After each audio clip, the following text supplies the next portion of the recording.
News ఇవాల్టి business కు సంబంధించి పూర్తిగా ఏ సెక్టార్ లో ఎలా ఉంది, అలాగే ఎలా ప్రారంభమైంది ఇవాల్టి మార్కెట్, అలాగే ఎక్కడ క్లోజ్ అయ్యేందుకు అవకాశం ఉంది, ఇవన్నిటికి సంబంధించి ఇవాల్టి బిజినెస్ లో అనాలిసిస్ అందించడానికి ప్రముఖ బిజినెస్ అనలిస్ట్ శేషు గారు మనతో పాటు లైవ్ లో సిద్ధంగా ఉన్నారు. వారితో మాట్లాడదాం. శేషు గారు నమస్కారం అండి. నమస్తే అండి. సరే, ఏంటి వాటి మార్కెట్ అబ్జర్వేషన్ చూస్తా ఉంటే మీకు ఏమనిపిస్తుంది, ఎక్కడ క్లోజ్ అయ్యేందుకు ఛాన్స్ ఉందంటారు, ఏం చెప్తారు? సో అంటే ఈ రోజు మార్కెట్స్ కానీ వస్తే ఫ్లాట్ గా ఉన్నాయండి. మార్కెట్ అంతా కూడా ఒక టైట్ రేంజ్ లో కొనసాగడం చూస్తున్నాము. నిఫ్టీ హైకీలోకి కూడా పెద్దగా తేడా లేదు, అంటే భారీగా తేడా అయితే లేదు. సో ఒక 100 పాయింట్ల రేంజ్, అంటే 100 కూడా కాదు, ఇంకా చెప్పాలంటే అసలు నిఫ్టీ కొనసాగింది ఎక్కువగా ఒక 50-60 పాయింట్స్ రేంజ్ లో కొనసాగింది, ప్రస్తుతానికి కొనసాగుతుంది కూడా. అయితే ఇంట్రెస్టింగ్ ఏంటంటే కొంచెం లాస్ట్ ఫ్యూ డేస్ గా కొంత పాజిటివ్ గా ఆలోచించాలి అంటే ఈ స్టాక్స్ లో పత్రం ఏదైతే ఉందో కొంత మీద ఆగిందని చెప్పొచ్చు. కొంత మిడ్ అండ్ స్మాల్ క్యాప్ లో ఈ లాస్ట్ మనకి 3-4 months గా నాన్ స్టాప్ సెల్లింగ్ చూస్తున్నాం. దానికి కొంచెం లాస్ట్ 3 days లో కొంచెం బ్రేక్ పడింది. అట్లనే ఇక్కడ నుంచి ఇంకా కంప్లీట్ గా ఫాల్ ఉండదని చెప్పలేం, కాకపోతే చిన్న బ్రేక్ అయితే పడింది. ఇక నిఫ్టీ పరంగా చూస్తే మనకి 22,800 అనేది దగ్గర చాలా హోల్డ్ చేస్తుంది ప్రస్తుతానికి. గతంలో ఇక్కడ నుంచి పెరిగిన సందర్భాలు మనం చూసాము. ఈసారి కూడా అంటే లాస్ట్ అంటే ఫ్యూ డేస్ బ్యాక్ 22,800 కూడా బ్రేక్ అయింది ఎంటర్ అయ్యారు, మళ్ళీ దానిపైనే క్లోజ్ అయింది. నెక్స్ట్ 3-4 days నేను కూడా అటు గ్లోబల్ మార్కెట్స్ లో మరింత అంటే సెల్లింగ్ పరంగా సెల్ ఆఫ్స్ లేకుండా అవి కూడా స్టడీగా ఉంటే నేను కూడా ఇక్కడ ప్రస్తుతానికి హోల్డ్ అయ్యి మళ్ళీ ఒక చిన్నపాటి ర్యాలీ వచ్చి నిఫ్టీ ఒక 600 పాయింట్స్ దాకా గెయిన్స్, అంటే దగ్గర 23,400 ఆ లెవెల్ దాకా 4-5 దాకా వెళ్ళొచ్చాం అనిపిస్తుంది. ప్రస్తుతానికి అయితే ఈ రోజు క్లోజింగ్ కూడా ఫ్లాట్ గానే అంటే ఇదే రేంజ్ లో అవకాశాలు ఉన్నాయి. కాల్ ఉన్నారు సార్, ఉదయ్ శంకర్ కాల్ చేస్తున్నారు. ఉదయ్ శంకర్ గారు మాట్లాడండి. శేషు గారితో మీకున్న డౌట్ ఏంటో చెప్పండి. నమస్తే శేషు గారు. నమస్తే సార్. ప్రెసెంట్ రేట్ లో స్టార్ సిమెంట్ తీసుకోవచ్చా సార్? ఏమన్నారా? Star cement sir. Star cement sir okay అండి. సిమెంట్ సెక్టర్ పరంగా అంటే ఈ మధ్య కాలంలో సిమెంట్ సెక్టర్ ఒక చెందిన స్టాక్స్ అంతగా అంటే కోవిడ్ తర్వాత అంత భారీ పార్టిసిపేషన్ లేదు, అంటే పెరిగాయి కానీ అంటే ఓవరాల్ గా చెప్పాలంటే అంత భారీగా పార్టిసిపేషన్ అయితే లేదు. దీనికి గ్రోత్ పరంగా పర్లేదండి, కాకపోతే ఎక్స్పెన్సివ్ స్టాక్, చాలా ఎక్స్పెన్సివ్. సిమెంట్ సెక్టర్ లో దాదాపు అన్ని స్టాక్స్, చాలా స్టాక్స్ మనకి వాల్యుయేషన్స్ లో అందుబాటులో ఉన్నాయి. కాకపోతే ఇదేంటి అంటే గ్రోత్ ఉందండి, మిగతా సిమెంట్ కంపెనీస్ తో పోల్చుకుంటే గ్రోత్ ఉంది. ఇప్పుడే కొనాకండి ఈ స్టాక్ లో నేను కూడా ఇంకా కరెక్షన్ అనేది రావడానికి అవకాశం ఉంది.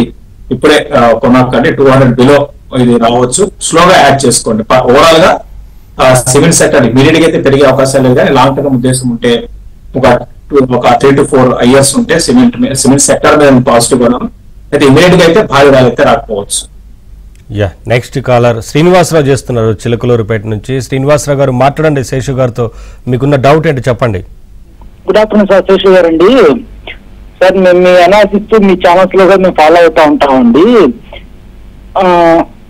సార్ ఇప్పుడు ప్రజెంట్ ఎలక్ట్రో స్టీల్ కాస్ట్ ఈ ప్రజెంట్ ప్రైస్ మీద యావరేజ్ చేయొచ్చా సార్?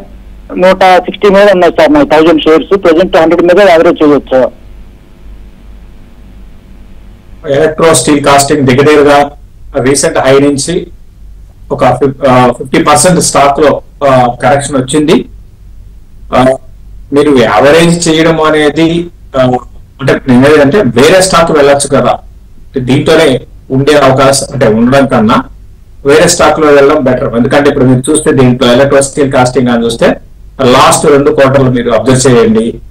ఇన్ఫాక్ట్ 3 quarters కూడా ఏమాత్రం కూడా రెవెన్యూస్ పరంగా లేదు, గ్రోత్ లేదు. అంటే ఎందుకు చెప్తున్నా అంటే సో ఈ విధంగా ఉన్నప్పుడు ఆటోమేటిక్ గా స్టాక్ ఇదే విధంగా ఉంటుంది. మీకు వాల్యుయేషన్స్ పరంగా మనకి 10 PE లో వచ్చేసింది, 8 PE వచ్చింది.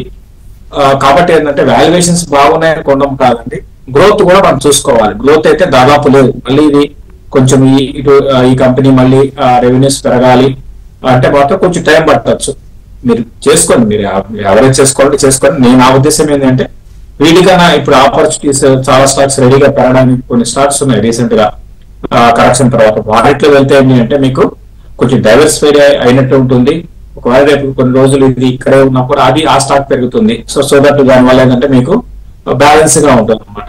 అంతేకాకుండా అట్లా కాకుండా మొత్తం దీంట్లోనే పెట్టారనుకోండి, నేను కూడా ఇప్పట్లో ఇమీడియట్ గా భారీగా పెరిగే అవకాశాలు లేదని మా అయితే ఒక 10%, అంటే 110 to 114 ఆ లెవెల్ దాటి ఇమీడియట్ గా అయితే పెరగకపోవచ్చు. నెక్స్ట్ కాలర్ ఆనంద్ చేస్తున్నారు. ఆనంద్ గారు మాట్లాడండి, శేషు గారితో మీకున్న డౌట్ ఏంటో చెప్పండి. గుడ్ ఆఫ్టర్నూన్ శేషు గారు. ఇప్పుడు ఈ కరెంట్ లెవెల్స్ లో Kalyan jewellers and Natco pharma purchase చేస్తా. నాట్కో ఫార్మా తీసుకోవచ్చు అండి, ధైర్యంగా తీసుకొని 3 ఏళ్ళు 4 ఏళ్ళు మళ్ళీ చూడకండి. ఇమీడియట్ గా పెరగకపోవచ్చు నెక్స్ట్ ఒక 3 months వరకు. ఎందుకంటే మన రిజల్ట్ చూసారు, చాలా నిరుత్సాహపరిచాయి. మరి ముఖ్యంగా ఎక్స్పోర్ట్స్ బాగా తగ్గింది. ఎక్స్పోర్ట్స్ రెవెన్యూస్ దాదాపు డ్రాస్టిక్ గా ఫాల్ చూసామండి. సో కాబట్టి ఏంటంటే నెక్స్ట్ క్వార్టర్ వరకు కూడా ఈ స్టాక్ లో మా అయితే ఒక 10% అప్ సైడ్ మనం ఉంటుంది. అంతకు మించి భారీ ర్యాలీ అయితే ఉండదు. అయితే ఒక్క క్వార్టర్ బేస్ చేసుకొని మనం ఈ స్టాక్ ని కంప్లీట్ గా అవాయిడ్ చేయకూడదు. ఎందుకంటే దీని బిజినెస్ మోడల్ అనేది వేరే ఉంటుంది. అంటే అన్ని ఫార్మా కంపెనీస్ లా కాకుండా కొంచెం నాట్కో ఫార్మా కానివ్వండి, లారస్ కానివ్వండి, అదేవిధంగా ఈవెన్ డివిస్ కూడా ఏంటంటే ఒక క్వార్టర్ డిసప్పాయింట్మెంట్ చేయొచ్చు, ఇంకో క్వార్టర్ అనుకోని విధంగా అంటే 100 కోట్ల రెవెన్యూస్ వస్తాయంటే 200 కోట్లు కూడా రావచ్చు, అట్లా ఉంటాయి. కాబట్టి ఏంటంటే లాంగ్ టర్మ్ కి మీరు కంటిన్యూ చేసుకోండి. తర్వాత కళ్యాణ్ జ్యువెలర్స్ రీసెంట్ గా బాగా మంచి ఈ స్టాక్ లో భారీ పెరగడం, అంటే పతనం భారీగా పెరిగింది. సో చాలా దీంట్లో న్యూస్ చూస్తున్నాము. అటు మేనేజ్మెంట్ పరంగా కూడా కొన్ని నెగిటివ్స్ రావడం మేనేజ్మెంట్ మీద, అంటే కార్పొరేట్ గవర్నెన్స్ ఇష్యూ కావచ్చు, అదేవిధంగా స్టాక్ ని మ్యానిపులేట్ చేయడం కావచ్చు, ఇవంతా ఒక ఎత్తు. ఇది జరిగింది. తర్వాత ఇంకోటి కూడా ఏంటి అంటే వీళ్ళకి మార్జిన్స్ పడిపోతున్నాయి అనమాట. రెవెన్యూస్ పరంగా ఓకే కానీ మార్జిన్స్ పడుతున్నాయి కంపారిటివ్లీ మిగతా అదర్ పీర్ గ్రూప్ అంటే పీర్ స్టాక్స్ తో కంపేర్ చేసుకుంటే. ఇది జ్యువెలరీ, బ్రాండెడ్ జ్యువెలరీలో అంటే ఎక్కువ లేదంటే ఫ్రాంచైజీ మోడల్ ఎక్కువ ఉన్నాయి. ఫ్రాంచైజీ మోడల్ ఎక్కువ ఉన్నప్పుడు ఏమవుతుంటే టాప్ లైన్ గ్రోత్ ఉంటుంది, మార్జిన్స్ తగ్గుతాయి. అది కూడా ఒక కన్సర్న్. ఈవెన్ ఇప్పుడు కరెంట్ లెవెల్స్ లో కూడా ఎక్స్పెన్సివ్ కాబట్టి ప్రస్తుతానికి కళ్యాణ్ జ్యువెలర్స్ వద్దు, కొంచెం ఆగండి. నెక్స్ట్ కాలర్ గిరి చేస్తున్నారు. గిరి గారు మాట్లాడండి, శేషు గారితో డౌట్ ఏంటి చెప్పండి. సార్ హలో, చెప్పండి. సార్ నా దగ్గర డక్కన్ గోల్డ్ మైన్స్ అనేటువంటి షేర్ చాలా కాలం నుంచి అక్యుములేట్ చేస్తున్నాను సార్. గోల్డ్ రిజర్వ్స్ ఉన్నాయని చెప్పి సర్వే రిపోర్ట్స్ అన్ని ఫాలో అవుతున్నాను. ఎస్టర్డే పబ్లిక్ మీటింగ్ జరిగింది సార్, తుక్కూరి కడప కర్నూలు జిల్లా. అది దాని మీద మీ అభిప్రాయం కొంచెం ప్లీజ్ చెప్తారా సార్. డక్కన్ గోల్డ్ మైన్స్ ఇవన్నీ కూడా ఏంటి అంటే ఇఫ్ అండ్ పర్సన్, అంటే ఇవన్నీ కూడా ఏంటంటే హైలీ స్పెక్యులేషన్ తప్ప ఇందులో అంటే అది నిజం కావచ్చు కాకపోవచ్చు, అది నాకైతే తెలియదండి. అది జరగవచ్చు జరగకపోవచ్చు. అంటే దీనికి గోల్డ్ మైన్స్ ఉన్నాయి. ఒక్కసారి గోల్డ్ మైన్ అంటే ఇది ఎట్లా ఉంటుంది, లాటరీ లాగా అనమాట. వచ్చిందంటే ఇంకా లైక్ ఎనీథింగ్ అనమాట. సో ఇందులో పబ్లిక్ ప్రమోటర్ 25% స్టేక్ ఉంది, మిగతా అంతా పబ్లిక్ ఉంది. ఇవంతా కూడా ఇటువంటి స్టాక్స్ జోలికి అసలు నేను వద్దంటానండి, ఎలాకంటే. సో గోల్డ్ మైనింగ్ లో ఉన్నారు, పేరులోనే తెలిసిపోతుంది మనకి. సో ఏదో ఇక్కడ కర్నూలులోనో లేకపోతే ఇంకోటో ఆల్రెడీ ఇంకా అయిపోయింది, మాకు వచ్చేసింది, మాకు రేపు పొద్దున ఇంత 1000 కోట్ల గోల్డ్ వస్తుంది. సో అది జరగవచ్చు కూడా, నాకైతే అందుకే నేను చెప్తాను, నాకు తెలియదు. కాబట్టి మీరే నిర్ణయం తీసుకోండి. ఇటువంటి కంపెనీస్ అయితే నేను పర్సనల్ గా తెలుసుకుంటేనే చెప్తాను, తెలిసి ఉంటే చెప్తాను. కాబట్టి నేనైతే ఎటువంటి నిర్ణయం అయితే నా సైడ్ నుంచి నేను చెప్పలేను. మీరు మీ ఓన్ గా డెసిషన్ తీసుకోండి. నెక్స్ట్ కాలర్ శ్రీనివాస్ చేస్తున్నారు గుంటూరు నుండి. శ్రీనివాస్ గారు మాట్లాడండి, శేషు గారితో డౌట్ ఏంటో చెప్పండి. ఏ స్టాక్స్ గురించి తెలుసుకోవాలనుకుంటున్నారు? రాడికో కైతాను 2300 కి తీసుకున్నానండి, అది హోల్డ్ చేయొచ్చు అంటారా? నెక్స్ట్ ఈపీఎల్ అండి, ఈపీఎల్ స్టాక్ ఒకటి. రాడికో కైతాను మీరు హోల్డ్ చేయొచ్చండి, కంటిన్యూ చేసుకోండి, లాంగ్ టర్మ్ కి కొనసాగించండి. ఇంకా కావాలి అంటే మంచి కరెక్షన్స్ వచ్చినప్పుడు, అంటే ఇప్పుడు ఆల్రెడీ రీసెంట్ కరెక్ట్ అయింది, ఇంకా మీరు కావాలంటే ప్రతి కరెక్షన్ లో కూడా మీరు యాడ్ చేసుకోండి. సో ఈపీఎల్ గురించి అడిగారు. ఈపీఎల్ అంటే ఎస్ఎల్ ప్రో ప్యాక్, ఇది కూడా పాజిటివ్ గానే ఉన్నాను, దీన్ని కూడా మీరు కంటిన్యూ చేసుకోండి. అయితే మీరు అడిగారు కాబట్టి పాజిటివ్ గా ఉందని చెప్తున్నాను. బట్ నా పర్సనల్ గా అయితే దీనికన్నా బెటర్ స్టాక్స్ ఉన్నాయి. అంటే ఇంకా చిన్న కంపెనీస్ మీకు ఎస్ఎల్ ప్రో ప్యాక్ అని ఉంటుందండి, అటువంటి కంపెనీస్ మీరు ట్రై చేయొచ్చు. దీనికన్నా దాంట్లో రిటర్న్స్ మీరు ఎక్స్పెక్ట్ చేయొచ్చు. ఎస్ఎల్ ప్రో ప్యాక్ అని ఉంటుంది. సో ఈపీఎల్ కూడా ఫ్యూచర్ బాగా ఉంటుంది, మీరు కంటిన్యూ చేసుకోండి. ప్రకాష్ కాల్ చేస్తున్నారు తణుకు నుంచి. ప్రకాష్ గారు మాట్లాడండి, శేషు గారితో మీకున్న డౌట్ ఏంటో చెప్పండి. నమస్తే అండి. నమస్కారం. హలో, ఇప్పుడు ఎంట్రీ అవ్వడం మంచిగా అంటారా, ఇంకా పడే అవకాశం ఉందంటారా? ఏమన్నారు?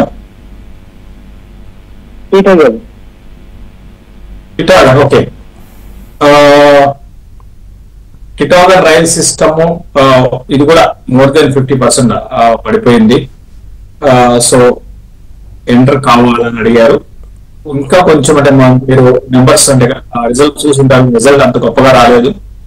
At the same time budget లో కూడా అంటే లాస్ట్ బడ్జెట్ లో ఎంత ఉందో దగ్గరగా అంతే అలొకేషన్స్ అంటే రైల్వేస్ కి స్పెషల్ గా ఇంకా అంటే పెంచడం పెద్దగా లేదు ఈసారి. అది ఇది రెండు మైనస్ పాయింట్స్ అవుతాయి. దీనికన్నా టెక్స్ మ్యాక్ ఒక వెళ్ళండి. టెక్స్ మ్యాక్ కంపేర్ చేసుకుంటే టిటాగర్ రైల్ కన్నా కొంచెం లాస్ట్ ఫ్యూ క్వార్టర్స్ లో దాంట్లో ఒక మనకి గ్రోత్ పరంగా స్ట్రాంగ్ ఉంది. కాబట్టి టెక్స్ మ్యాక్ రైల్ వెళ్ళమని చెప్తాను. ఇది కూడా ఓకేనండి, అంటే వద్దని కాదు, ఇది కూడా ఓకే. కాకపోతే ఏంటంటే టిటాగర్ నెక్స్ట్ క్వార్టర్ వరకు అంత భారీగా పోవచ్చేమో నేను అనుకుంటున్నాను. రెండు కూడా ఓకే. రైల్వేస్ మీద నేను పాజిటివ్ గా ఉన్నాను. టిటాగర్ అయినా టెక్స్ మ్యాక్ రెండు కూడా బాగానే ఉంటాయండి. నెక్స్ట్ కలర్ ప్రతాప్ చేస్తున్నారు. ప్రతాప్ గారు మాట్లాడండి, శేషు గారితో డౌట్ అంటే చెప్పండి. నమస్తే శేషు గారు. చెప్పండి, మీ డౌట్ అంటే చెప్పండి. సార్, ఇప్పుడు సోలా వినియాడ్ థర్డ్ పార్టీని బై చేశారు సార్, అది ఉంచమంటారా లేకపోతే లాస్ ఇచ్చేయమంటారా? అదొకటి. పిఎన్ గార్గిల్ జ్యువెలర్స్ అది 750 బై చేశారు సార్, అది ఉంచమంటారా లేకపోతే సెల్ చేసేయమంటారా? నాకు ఇప్పుడు రెండు వినపడలేదండి, వాయిస్ ఒకసారి రిపీట్ చేయండి. ఒకటి Sula vineyards liquor company sir. Sula vineyards okay. రెండోది PN Gadgil jewellers. PN Peter Pavan Kalyan N for Nagarjuna. PN Gadgil okay, మీరు స్టాక్ పేరు చెప్పండి అండి చాలు నాకు. స్టాక్ పేరే పిఎన్ ఏంటండి? PN Gadgil jewellers.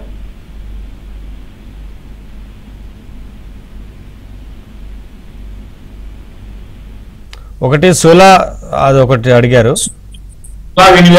వినియార్స్ తర్వాత PN Gadgil jewellers. Okay, so ఎవరైనా కూడా ప్రశ్న అయినప్పుడు మీరు స్పెల్లింగ్ అవసరం లేదండి, నాకు స్టాక్స్ అన్నిటి మీద అవగాహన ఉంది. మీరు స్టాక్ పేరు చెప్తే స్పష్టంగా చెప్తే చాలండి. ఓకే, సోలా వినియార్స్ విషయానికి వస్తే అండి, రిజల్ట్ పరంగా లాస్ట్ 2 క్వార్టర్లో అటు ఏమాత్రం కూడా గ్రోత్ లేదండి. మిగతా లిక్కర్ కంపెనీస్ తో పోల్చుకుంటే ఏమాత్రం కూడా గ్రోత్ లేదు. కాకపోతే ఏంటంటే లాంగ్ టర్మ్ మీరు ఉండగలిగితే ఖచ్చితంగా ఈ కన్సంప్షన్, వైన్ కన్సంప్షన్ మన ఇండియాలో పెరిగే అవకాశాలు ఎక్కువ ఉంటాయండి. అంటే లాంగ్ టర్మ్ అంటే ఒక అట్లీస్ట్ ఒక ఇయర్స్, దాని దృష్టిలో పెట్టుకుంటే మీరు ఉంచండి. సోలా అనేది ఇండియాలో మంచి బ్రాండ్ క్రియేట్ చేసిన వైన్ కంపెనీ కాబట్టి ఏంటంటే కంటిన్యూ చేసుకోండి. లాస్ట్ లో ఉన్న కంటిన్యూ చేయండి. ఇంకా కొంత మంచి కరెక్షన్స్ వచ్చినప్పుడు కొంత కొనుక్కోండి, అంటే ఒకేసారి కాకుండా కొంత కొనుక్కోండి. తర్వాత పిఎన్ గార్గిల్ గురించి అడిగారు. ప్రస్తుతానికి పిఎన్ గార్గిల్ అంటే ఇది రీసెంట్ ఐపీఓ అనమాట. రీసెంట్ ఐపీఓ వచ్చిన దగ్గర నుంచి కూడా పడ్డం స్టార్ట్ అయింది. దీంతో పాటు మార్కెట్ సపోర్ట్ కూడా లేదు. బట్ ఓవరాల్ గా మార్జిన్స్ పరంగా కంపేర్ చేసుకుంటే వీటన్నిటికీ కూడా అంటే ఈ జ్యువెలరీ రిలేటెడ్ అన్నిటి కూడా మార్జిన్స్ తక్కువ ఉంటాయి. దీనికి కూడా పెద్దగా ఏం లేవండి, మార్జిన్స్ దాదాపు లేవు, చాలా తక్కువ ఉన్నాయి. అన్ని కంపెనీ లాగా ఇది కూడా తక్కువ ఉంది. బట్ గ్రోత్ పరంగా బాగుందండి. కాకపోతే ఇప్పుడిప్పుడే కొనాల్సిన అవసరం లేదు. చూడండి 500 బిలో ఈ స్టాక్ రావడానికి అవకాశం ఉంటే న్యూ లోస్ ని ఇంకొకసారి టచ్ చేసి 440 అండ్ 460 ఆ లెవెల్లో ప్రైస్ పరంగా స్టేబుల్ అయ్యే అవకాశం ఉంది. అప్పుడు మీరు నిర్ణయం తీసుకోండి. నెక్స్ట్ కాలర్ సతీష్ చేస్తున్నారు. సతీష్ గారు మాట్లాడండి, శేషు గారితో డౌట్ అంటే చెప్పండి. గుడ్ ఆఫ్టర్నూన్ అండి. హలో, బయోకాన్ ఒకటి అనంతరాలు ఏంటి ఉన్నాయి 25% లాస్ట్ లో ఉన్నాను ఫ్యూచర్ ఉంటా ఎగ్జిట్ ఉంటారా సార్? అనంతరాజు ఇంకోటి అండి బయోకాన్ ఇలాగో మీరు స్టాక్ పేరు చెప్పాలండి స్పష్టంగా. బయోకాన్ ఈఐఓ సివైఎన్ బయోకాన్ మీరు స్పెల్లింగ్ బయోకాన్ అండి? బయోకాన్ సార్. ఓకే అండి. అనంతరాజుకి బయోకాన్ ఓకే మీరు ఒకటి స్పెల్లింగ్ చెప్తే ఏమవుతుందంటే స్పెల్లింగ్ మీ స్టాక్ పేరు చెప్పండి చాలండి. సో ఎందుకంటే వాయిస్ అంటే సరిగా లేదు, అంటే ఐ మీన్ మీ వాయిస్ నాకు సరిగా వినపట్టలేదు అనమాట. అందుకని ఒక స్టాక్ పేరు కొంచెం అలా చెప్తే చాలు నాకు. సో బయోకాన్ విషయానికి వస్తే మీరు కంటిన్యూ చేసుకోండి. ఇది లాంగ్ టర్మ్ స్టోరీ అవుతుంది, స్లోగా ఉంటుందండి. దీంట్లో ఇక్కడ నుంచి మీరు పెట్టిన పెట్టుబడి 100% నెక్స్ట్ ఒక 1 year లో వస్తాయి అటువంటివి ఏమి ఉండదు. ఇదేంటి అంటే బయోసిమిలర్స్ మీద ఉన్నారు. At the same time R&D మీద ఎక్కువ ఖర్చు పెడతారండి. ఇండియాలో ఏకైక కంపెనీ R&D లో అంటే ఈ pharma and health care related లో భాగంగా చూసుకుంటే హైయెస్ట్ R&D మీద ఖర్చు పెట్టే ఏకైక కంపెనీ బయోకాన్ అండి. దీని తర్వాత ఎవరైనా అనమాట.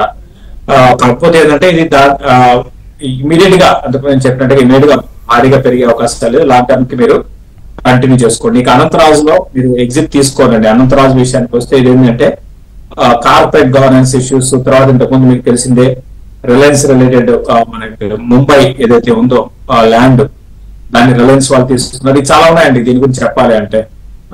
సో కాబట్టి ఏంటంటే ఇటువంటి పెరగొచ్చేవో బట్ హై స్పెక్యులేషన్ ఉంటుంది. ఇటువంటి స్టాక్స్ కన్నా మంచి కంపెనీస్ చాలా ఉన్నాయి, వాటికి వెళ్ళమని చెప్తాను. నెక్స్ట్ కలర్ నారాయణ చేస్తున్నారు. నారాయణ గారు మాట్లాడండి శేషు గారితో, డౌట్ ఏంటి చెప్పండి. నమస్తే అండి సార్. మోర్పెన్ ల్యాబ్ వచ్చేసి 65 రూపీస్ లో ఉన్నాయి సార్, ఇప్పుడు యావరేజ్ చేసుకోవచ్చా? ఉంచండి, ఉన్న పొజిషన్ ఉంచండి. మోర్పెన్ ల్యాబ్స్ నెంబర్స్ పరంగా యాజ్ యూజువల్ ఎప్పుడు కూడా దీనికి రెవెన్యూస్ పరంగా స్టడీగానే ఉంటున్నాయి, మార్జిన్స్ పెరగడం లేదు. అదొకటి మైనస్ పాయింట్ అనమాట. ఇప్పుడు కూడా లేటెస్ట్ క్వార్టర్ కూడా అదే రిపీట్ అయింది. కాకపోతే సెప్టెంబర్ లో బాగా లాస్ట్ క్వార్టర్ మాత్రం బాగా వచ్చాయి, రెవెన్యూస్ పరంగా పెరిగాయి, మార్జిన్స్ కూడా పెరిగాయి. బట్ ఈ క్వార్టర్ మాత్రం బాగాలేదు. ఉంచండి, ఉన్న పొజిషన్స్ ఉంచండి. ఇది మళ్ళీ భారీగా పెరగాలంటే రీటైల్ ఇన్వెస్టర్స్ బాగుంటే మార్కెట్ లో అప్పుడు పెరుగుతున్నారు. ప్రస్తుతానికి ఉంచండి సార్. ప్రస్తుతానికి గోల్డ్ రేట్ సిచ్యువేషన్ ఏంటి సార్, ఎక్కడి వరకు పెరిగేందుకు అవకాశం ఉంటుంది నెక్స్ట్? గోల్డ్ పరంగా అయితే అంటే స్టడీగానే ఉన్నాయండి. గోల్డ్ లో ఎటువంటి అంటే కరెక్షన్స్ మధ్యలో చిన్నపాటి వస్తున్నాయి. But by and large last 1 year లో అయితే భారీగా పెరిగింది. 2024 లో కూడా మనం చూస్తాం గోల్డ్ బాగా పెరిగింది. సో నేను కూడా గోల్డ్ ఇంకా ముందుకు వెళ్లే అవకాశాలు ఉన్నాయండి. ఇప్పుడున్న పరిస్థితిని దృష్టిలో పెట్టుకుంటే స్టడీగానే ఉండే అవకాశాలు ఉన్నాయి. థ్యాంక్ యూ శేషు గారు, థ్యాంక్స్ ఫర్ జాయినింగ్. ఇది ఇవాల్టి బిజినెస్.